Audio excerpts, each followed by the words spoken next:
Friedrich Nietzsche once said, "Without music, life would be a mistake, because it's more than just a form of pleasure or entertainment. It's a way for us to express and feel emotions that regular conversation cannot evoke." Music has the ability to bring us so much depth in our soul that's hard to access any other way. And without it, there would be a loss beyond the pleasure of it. Feels like it's a window into something else. And over the years, the music that accomplishes this best is music that lives on through generations. But in the 1980s, with the rise of MTV and the invention of CDs, the music industry was beginning to drift away from its purpose. Labels, fans, critics, and television all began to interfere with the artist's creative process. Today, with social media voicing millions of opinions, it's almost impossible for an artist to block out all of the noise. And this is where Rick Rubin comes in. He actually claims he doesn't know a thing about music. Do you play instruments? Barely. Do you know how to work a soundboard? No. I have no technical ability, and I know nothing about music. Yet for years, he's played a key role behind the scenes working with some of the greatest artists across multiple generations and genres. When working with Rick, external opinions don't matter. The creative process isn't bound to labels, limitations, or rules. When we go to school, it's to get us to follow the rules. And in art, it's different because the rules are there as a scaffolding to be chipped away as need be. There's a real freedom in knowing that none of the rules about the right way to do it, none of those are real. Those are all made up rules, and you can discard all of them. There isn't such a thing as right or wrong, possible or impossible. I believe we know close to nothing about anything. If we embrace that not knowing, we'll have a healthier experience going through life. The only thing that matters is the music being true to the artist. What makes it great is the personal. Yeah. With all of its imperfections, with all of its quirkiness, that's what makes it great. How you see the world, that's different from how everyone else sees the world. That's why you're an artist. That's your purpose in sharing your work with the world. And the product of this approach can end up being revolutionary. License to Ill, Californication, Yeezus. These albums push creative boundaries that had never been tested before, putting truth into those words once stated by Nietzsche so long ago. Rick Rubin has saved modern music, not because of his talent or ability, but because he's been the only thing standing between the pressures from the external world and artists who have extraordinary talent but just need help navigating their creative process. He feels it because it feels like what's happening now, and I said, I like that about it, but if it sounds like something, it could be on someone else's album, it can't be on your record. So it's like, that's the trick is... Oh, you gotta take the snare away. Just turn the snare down. It may sound completely different. And turn them strings up. You can't second guess your own taste for what someone else is gonna like. It won't be good. Right. You know, we're not smart enough to know what someone else is gonna like. You know, to make something, well, I don't really like it, but I think this group of people like it. It's a bad way to play the game of music or art. Do what's personal to you. Take it as far as you could go. Really push the boundaries.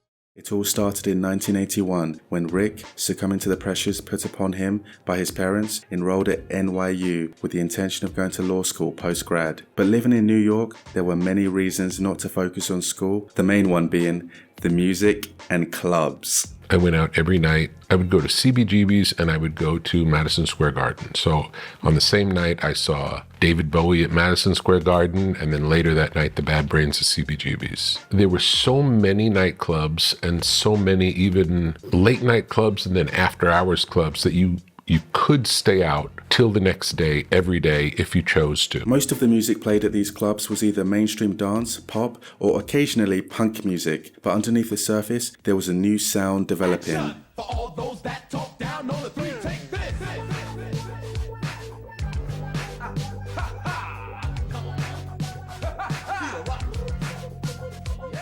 Hip-hop. It was more than just music, it was an entire movement, and in the 1980s, New York City was becoming its birthplace. And whatever it was at the time, Rick knew he wanted to be a part of it. Hip-hop was just getting started at this time, and I would go to, there was a club called Negril on 2nd Avenue in Manhattan, downtown. It was a reggae club most nights, but one night a week it was hip-hop.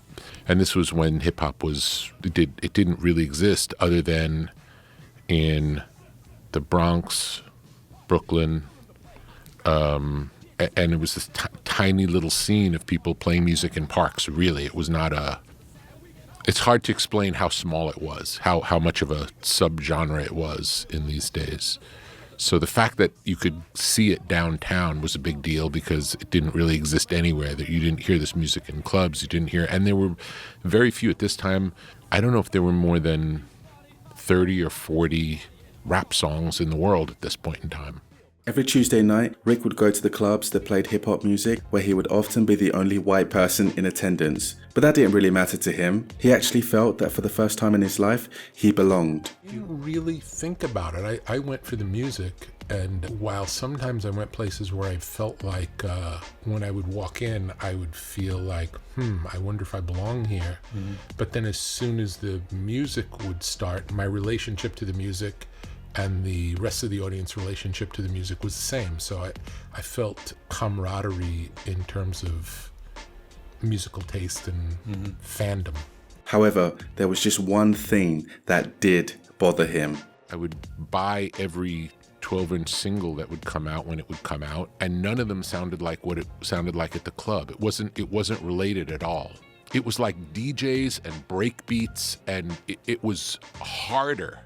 Whereas the record sounded more like an R&B record. But the majority of the rap records that were coming out, which were few and far between, 1 or 2 a week, maybe, singles, no albums at this point in time, were made by professionals, and the professionals didn't know what rap was, so they made them sound more polished and more like really R&B records than rap records. Whereas if you went to a club and you saw the DJ culture and you saw the drum machines and the DJ culture, it was much more of a raw, experimental music. He saw the potential in what hip-hop could be. The way it sounded at the club was nothing like how it sounded when he bought the records and listened to them at home. So he took action. So I started making hip-hop records really with the idea of, I just wanted as a fan to hear what it sounded like in a club. So it was more almost like a documentarian style, you know? And I would just start documenting what I heard and making things that sounded more like the energy of a club, which was, again, different than these slick records. And part of it was because I didn't know what I was doing. I didn't have any training or skill, but that was what allowed it to be new, was it wasn't doing it the regular way. It was doing it the way of hip-hop, which didn't yet exist. His only problem, he had no experience working in hip-hop music. And again, I don't know anything about the music business. I don't know anything about what anyone does. I don't know that there's such a job as a producer. I don't know any of this. Regardless, one night at a hip-hop club, he introduced himself to his favorite group at the time, the Treacherous Three, and made his proposal. I just said, I'm your biggest fan, and your new album doesn't sound like what's good about you guys. And let's work together to try to make something that's as good as you guys are. And he said, well, we're signed to Sugar Hill. We can't really do that, but you should talk to Special K, another member of the group. He's got a brother, Tila Rock, who's a really good rapper, and you could do it with him. It's like, okay. So that's how I met Tila Rock. And then we recorded this song, It's Yours, and I had a drum machine that I borrowed from, there was a band, a punk rock band called the Speedies. And Eric, the guitar player in the Speedies, lived in my dorm room, and I borrowed his drum machine.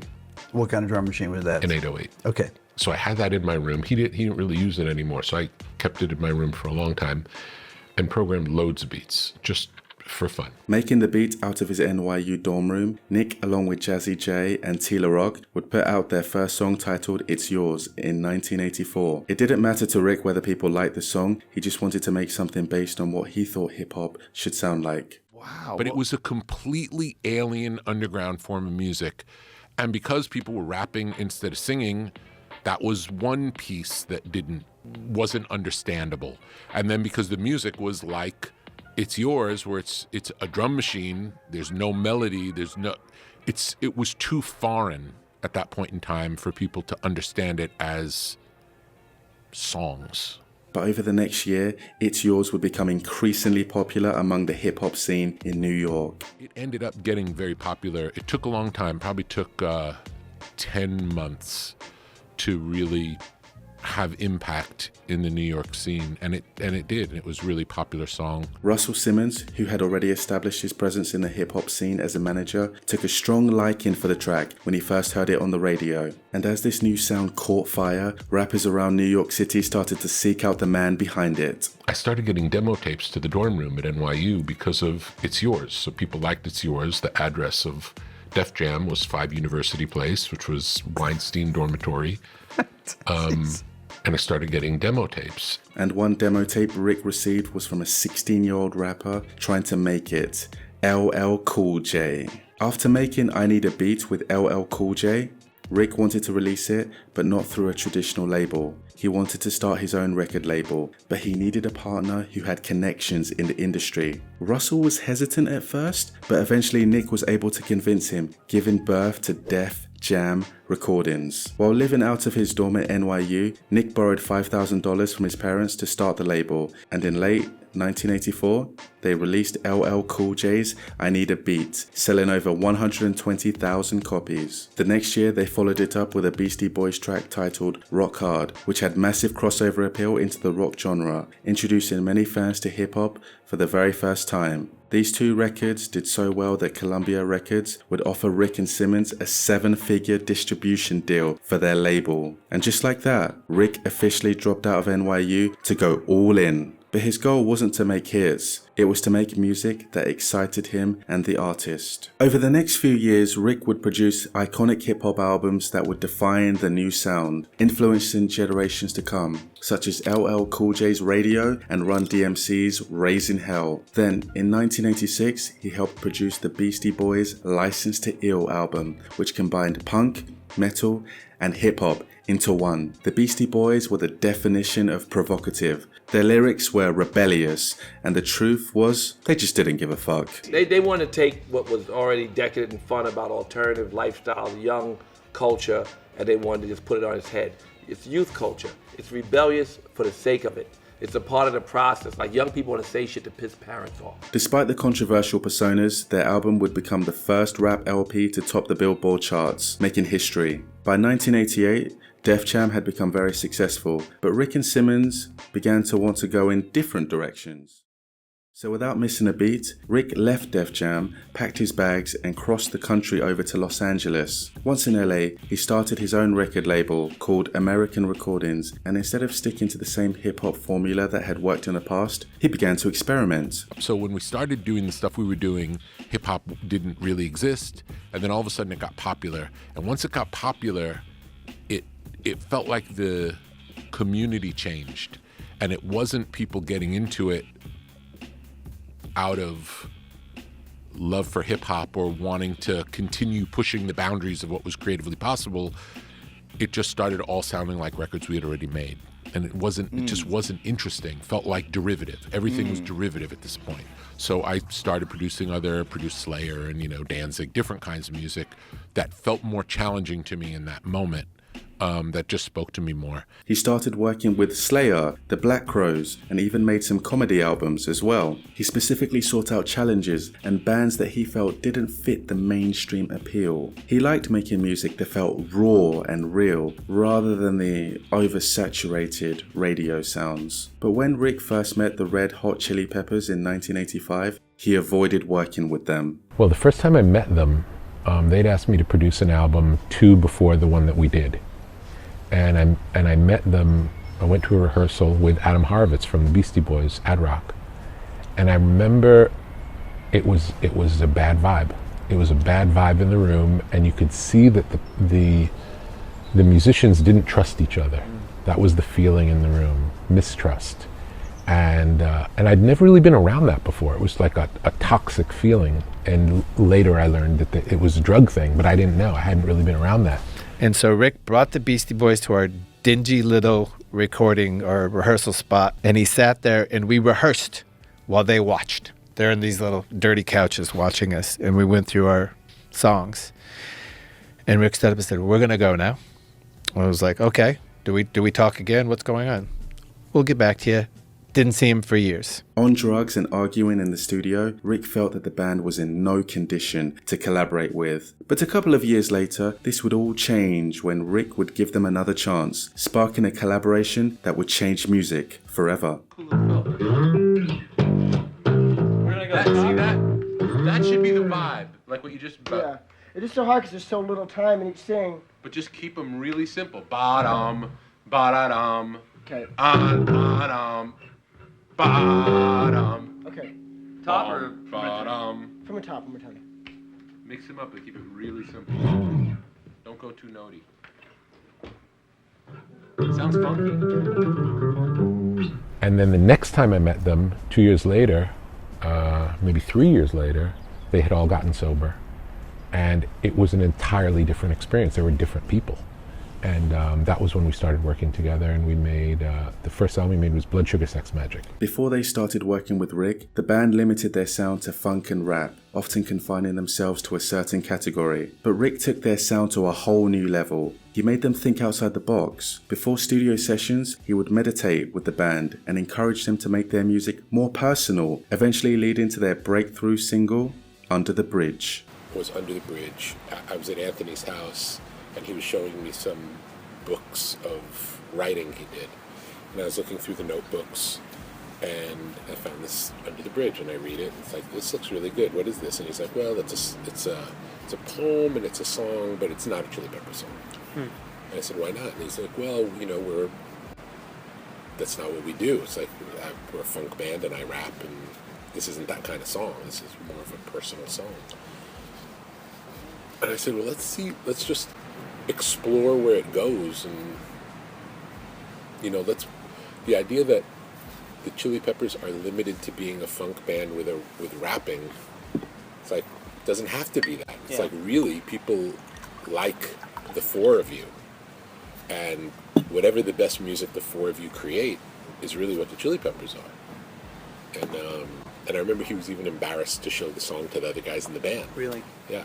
And then he sang it to John, and John came up with a guitar part, and they played it for Flea, and Flea came up with his part, and then it ended up being a really good song. Together, Rick and the band went on an iconic album run, including Blood Sugar Sex Magic and Californication. At this point, Rick had proven that his creative approach spanned across genres. He had helped multiple artists and bands connect with their intuition and express themselves creatively, free of any restrictions. But how could he help an artist who had once had that creative spark but lost it? An artist who was once a star but now has been forgotten as time washes them up? Well, in 1993, Rick took on this new challenge and began working with Johnny Cash. It started more from a process perspective of been having success doing the things that I'm doing with these young artists. And I thought, okay, who's the best grown-up artist I can think of who maybe isn't doing their best work or hasn't been doing their best work for a while? And the first person I thought of was Johnny Cash. Johnny broke into the music scene in the 50s and 60s, becoming a major star, but after some time, as many artists do, he began to struggle musically, and by the late 1980s, the world had basically forgotten about him. Performing at local dinner theaters around Orange County in the 1980s, Rick wanted to help. It just seemed like the world had passed him by, and he believed the world had passed them by. And so Rick invited Johnny over to his house and asked him to play his favorite songs. I asked him to come to my house and just play me all of his favorite songs from the course of his life, just to get an understanding of who he was. It was like a way to meet musically, not based on the music he made, but on what spoke to him. I mean, that's a beautiful way to meet somebody. It was incredible. It really connected us, and it gave me a sense of him, and I learned so much because most of the songs he played me I'd never heard before. Slowly, their relationship developed, and they began working together on music. And at that point in time, both Johnny and I would send each other songs of possible ideas. Sometimes I would go to Nashville and record with him at his house. Sometimes he would come to California, but he was coming to California less regularly. And because there were so many songs we wanted to try, he would start sometimes recording just a straight acoustic version. Like, you'd have someone play guitar, he would sing, and they would send those to me and we would discuss, like, is this one to build on? And through this process, Rick would revive Johnny's career, giving us beautiful songs that came from the perspective of a once young rock star who was now at the end of his life, looking back with a sense of regret. Johnny died in 2003, but his legacy continues to live on to this day through the music he made near the end of his life with Rick. In the 2000s, Rick went back to his hip-hop roots. I'm always strapped like Nike is right here. Under the belt with one in the head, nigga. Nothing to help, I want it with the feds. Anybody killer for anybody skriller. Anybody out there know anybody realer. Any amount of hunger make any nigga dealer. Sound. That's incredible. My man, thank you. That's incredible. you may have to rewrite the third verse after this because you just took it. The whole song just went like this.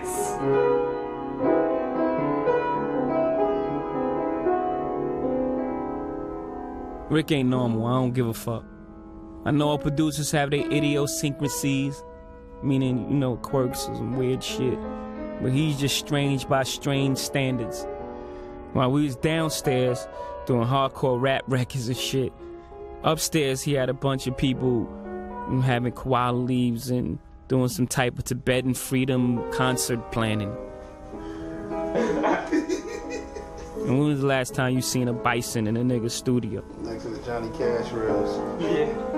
Yo, this nigga had a Grammy. I told you? I was upstairs and nigga behind that shit, he had a Grammy for best producer of the country album.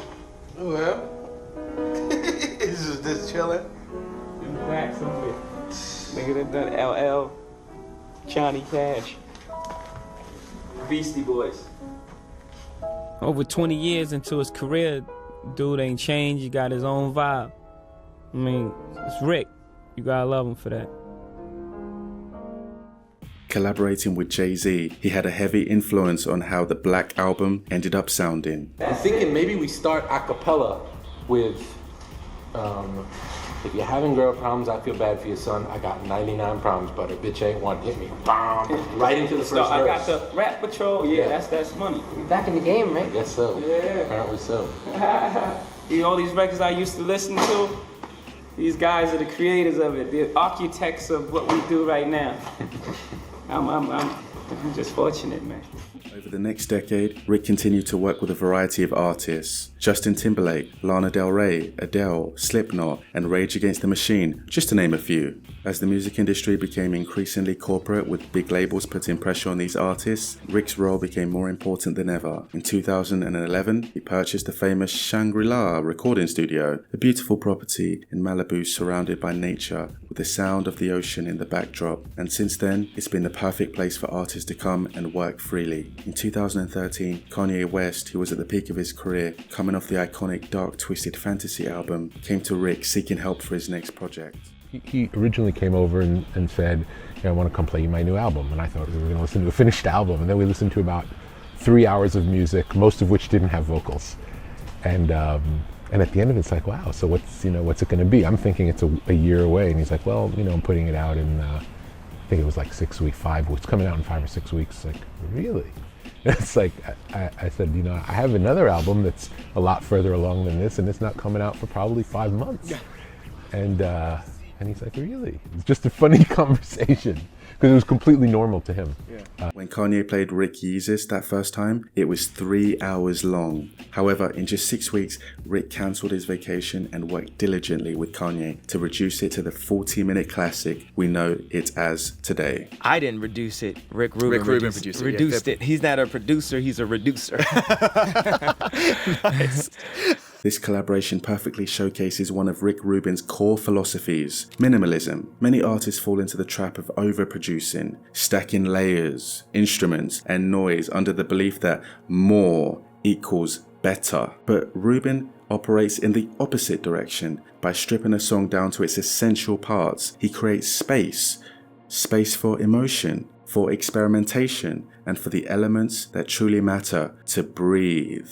You can hear this approach not just in his production, but in the environment he works in. Shangri-La, his iconic Malibu studio, isn't cluttered with equipment or chaotic energy. It's calm, intentional, and spacious, just like his music. The studio itself embodies his belief that simplicity isn't emptiness, it's clarity. Over the last decade, with the rise of social media and the increasing pressure put on artists by their labels and fans, we've drifted further from what music is really meant for. It's become less about the art and more about how the audience will perceive it. With social media allowing anybody to voice their opinion, artists have trouble making music that's true to them. Will it chart on the Billboard Hot 100? Is it the right sound for Spotify's playlists? And as this has happened, rather than relying on their own creative intuition, many artists have begun to put the audience first, which can be detrimental. This is why Rick Rubin's story is more important than ever. Looking back at his past collaborations, they serve as reminders of how the creative process should be approached. As an artist,